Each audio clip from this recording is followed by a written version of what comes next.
Halo sahabat hipnoterapi, Rumah Hipnoterapi Adam Hidayat. Assalamualaikum warahmatullahi wabarakatuh. Bertemu kembali dengan saya Adam Hidayat di channel Rumah Hipnoterapi Adam Hidayat, sebuah channel yang mengupas seputar hipnoterapi dan juga teknik-teknik NLP atau Neuro Linguistic Programming yang insya Allah bisa membuat hidup Anda lebih banyak lagi. Nah, di video kali ini saya akan membahas seputar pertanyaan yang sering masuk banyak ke WA saya, seputar anak yang sulit makan, terutama untuk makan sayur atau makan buah-buahan atau makanan-makanan yang diinginkan oleh orang tua lah, seperti itu. Jadi banyak sekali pertanyaan-pertanyaan yang ditujukan kepada saya, apakah hipnoterapi bisa membantu anak yang sulit untuk makan makanan tertentu seperti yang saya katakan tadi.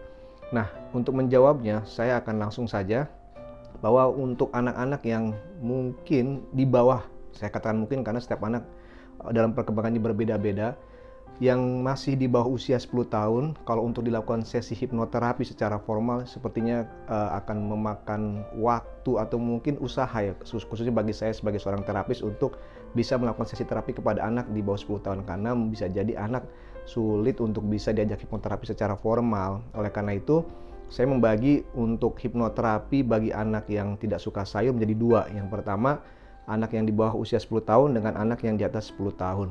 Untuk yang di atas 10 tahun tentu terapinya akan lebih mudah, apalagi kalau anak itu mau untuk diajak ke terapi seperti itu, sehingga bisa dilakukan teknik-teknik terapi formal. Walaupun saya juga menemukan ada anak yang di bawah 10 tahun bisa untuk dilakukan sesi terapi dan hasilnya lumayan bagus seperti itu. Nah, khusus bagi anak yang di bawah 10 tahun ini yang menjadi tantangan, karena banyak orang tua yang bertanya, ya memang usia anak mereka masih sangat kecil seperti itu. Lalu apa yang bisa dilakukan oleh orang tua agar supaya anak-anak bisa makan seperti yang orang tua harapkan? Yang bisa dilakukan adalah pertama, dari orang tua itu sendiri miliki mindset bahwa anak pasti bisa berubah. Sekali lagi, anak pasti bisa berubah. Mereka tidak akan seperti itu dalam perjalanan waktu, pasti akan berubah. Saya percaya orang tua pasti khawatir gimana nanti anak saya kalau misalkan tidak bisa makan sayur, makan buah-buahan dan sebagainya.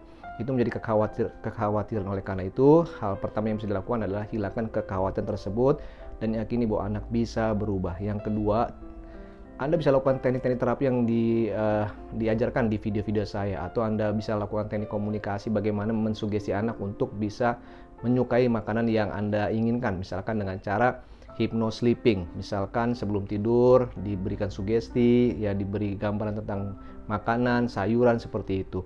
Atau juga bisa dilakukan dengan cara komunikasi, edukasi anak tentang makanan-makanan sehat. Saat ini banyak video-video di YouTube yang memberikan edukasi tentang makanan sehat berupa gambar atau mungkin cerita-cerita yang bisa membuat anak tersugesti untuk bisa mau menyukai makanan. Yang selanjutnya yang bisa dilakukan adalah merubah lingkungan.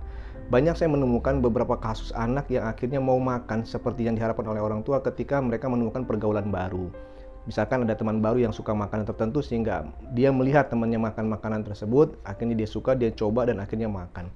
Dalam beberapa kasus yang lebih luas saya menemukan misalkan anak yang misalkan tinggal di asrama atau pondok seperti itu, ketika memasuki lingkungan baru, mereka melihat teman-temannya makan makanan dengan nyaman, makanan seperti sayuran, ya buah-buahan atau mungkin menu-menu baru, mereka menyukainya. Jadi lingkungan bisa berdampak kepada anak. Oleh karena itu, Anda juga bisa melakukan dengan cara membuat lingkungan baru buat anak Anda. Misalkan undang anak orang atau maksudnya anak orang, tetangga atau siapapun yang Anda kenal untuk misalkan saudara untuk main ke rumah dan makan bersama dengan anak Anda. Mungkin menunya dibuat spesial sehingga anak Anda bisa melihat saudara atau tetangga atau anak dari teman Anda yang makan di rumah. Dengan seperti itu anak memiliki model untuk bisa menyukai makanan yang dia tidak sukai seperti itu, dan pasti akan berubah pada masanya. Nah, jadi itu yang bisa saya berikan jawaban. Kalau Anda ingin bertanya bagaimana sesi hipnoterapi buat anak seperti itu, ya tadi jawabannya, ada anak yang bisa dikategorikan bisa dilakukan hipnoterapi secara formal, ada yang tidak formal. Yang tidak formal ini Anda lakukan di rumah, yakinlah bahwa anak pasti bisa berubah. Dan nanti kalau sudah masanya mungkin masih belum bisa dan dia mau dibantu seperti itu di usia 10 tahun ke atas, maka juga bisa datang ke hipnoterapi. Mudah-mudahan jawaban saya bermanfaat. Demikian. Terima kasih atas atensi Anda dengan video saya, dan bagi Anda yang belum subscribe, silakan subscribe channel saya, dan jika Anda yang ingin melakukan sesi hipnoterapi, silakan hubungi nomor telepon yang ada di kolom deskripsi. Saya Adam Hidayat dari Rumah Hipnoterapi Adam Hidayat mengucapkan banyak terima kasih. Wassalamualaikum warahmatullahi wabarakatuh.